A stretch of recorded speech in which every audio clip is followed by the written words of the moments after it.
сырттан келіп жатқан жоқсыңдар, өздерің мына істесек мына елге істеп жатсыңдар ғой. Ертең мына ұялмайтындай ол сапасыз нашар жұмыс істелсе, бір болмаса біреу айтады ғой.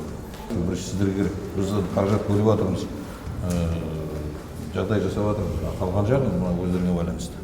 Сіздер дұрыстап бақылаңыз.